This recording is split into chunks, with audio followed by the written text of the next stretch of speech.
What's on the streets of COP29 focuses on the various themes and thematic areas of each day in COP29. And today we're looking at the food, agriculture and water here in COP29. We will be asking people their diverse view of what they think about food, agriculture and water as it makes plenary where the negotiators sit to talk about different things. We're wondering if pollution is taking over our food system. We will talk to people on the streets of COP29 today to know their diverse view.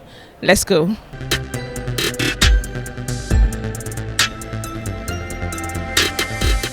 I think the food system is one of the contributors to greenhouse gases, and it does that in two ways.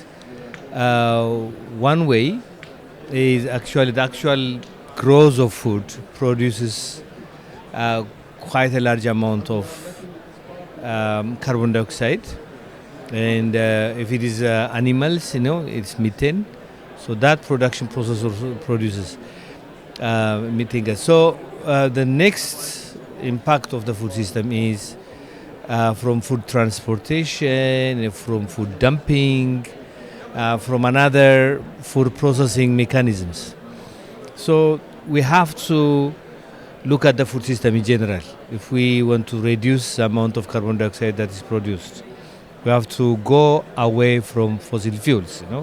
It's fossil fuel based on food production that is exacerbating the problem. I think what we have to do, especially as Africa, is the kind of production that we are used to, the traditional way of production, our seeds, through agroecological ways. We can actually build our soil, based on the knowledge of our people, and actually mitigate or reduce the amount of carbon dioxide in the atmosphere, and also build resilience into our system. Our take on that, honestly, is just to push for agroecology to be recognized in the policies. But at the COP, we are also meeting negotiators individually and bilaterally from the countries to ensure that they incorporate agroecology in the national policies. Once we have agroecology at the national policies, then they're also able to sit together as negotiators at the global level at this space to just have it included in the agroecology discussions, especially the agriculture. We look at agroecology because it's working with nature. We do not want to interfere with nature, and therefore also really supporting the smallholder farmers.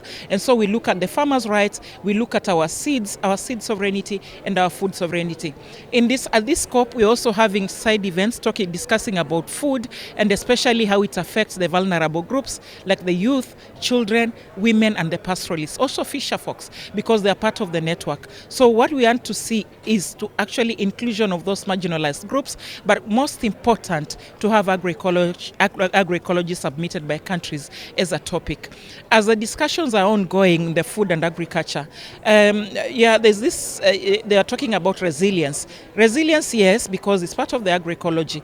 And looking at the principles, we also see how it is connected to food and water. So we look at proper management of food, and of course we have to look at soil health. Once we have seen, we know that the soil is healthy, then also our food is healthy. And therefore also we are promoting a campaign we call My Food is African, and just to ensure that people understand the importance of having that diversity and preserving their own local food. You've touched on a very good point there, pollution as a whole, water pollution, air pollution, all sorts of pollution, and that's not just in various forms. It's forever chemicals, microplastics, air pollution, all these sort of things do have an impact on the food and water. And I think initiatives like this are very important to try and clean up, but we've got to work hard to deal with the sources of those pollutants. And it's greenhouse gases, of course we need to address these, but by and large, and I say across Africa, if the emissions greenhouse gas element of Africa is 3% of a contributor, well actually across Africa, around about 1 million people die from pollution. Approximately half of that due to, for example, unclean cooking. Then you've got, combustion of vehicles, etc. And all this adds to the stress of ill health as well. And so all these pollutants end up in our food, our system, everything. But again, more specifically in foods, etc., it's not so much that, of course, we need more sustainable food in agriculture, but there's a lot of food waste as well. And it's not necessarily just because you don't have the electricity, for example, to preserve a lot of the food as well. So, there's lots of things that have to be fixed, and it needs a holistic view on things. I strongly believe in food, water, and the agricultural sector because this is basically our main source of survival. Now, we can survive without many things, but not water or food. So I believe that strong emphasis should be placed on those topics just because it's our main means of survival as a people and also for the animals and the climate as a whole. So you're from St. Lucia, and we know that it's an island surrounded by water. So what's your call to preserve the water system? Okay, so in my country, I usually focus on young people. So what young people usually do, we have cleanups, so clean around the beaches, make sure that everything stays clean because as much as the water sources come from rivers, we also need to conserve our beach life, our sea life as well.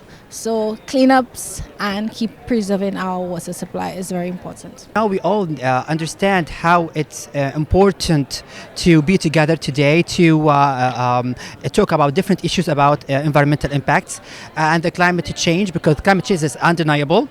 We feel its impact on every single corner of the globe.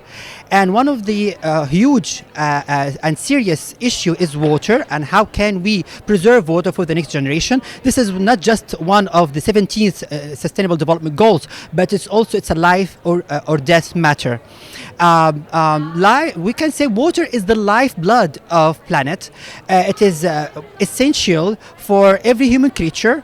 And it's not just because it regenerates our body or promote our agriculture, but it's also important for the ecosystem. And to adopt the water management practice and to conserve the water resources, and of course to spread awareness, which above all is very important to save the blood, the lifeblood that we all need to survive. So we are here to ensure the matter and to encourage every single person to preserve the water resources, because without it there is no life. If you are preserving water and agriculture, you are preserving lives for the next generation, because unfortunately the youth are now on the front line of facing all these issues. So it's really heartwarming to collect our strength together and join forces in order to preserve our aspects of life that we're gonna have today.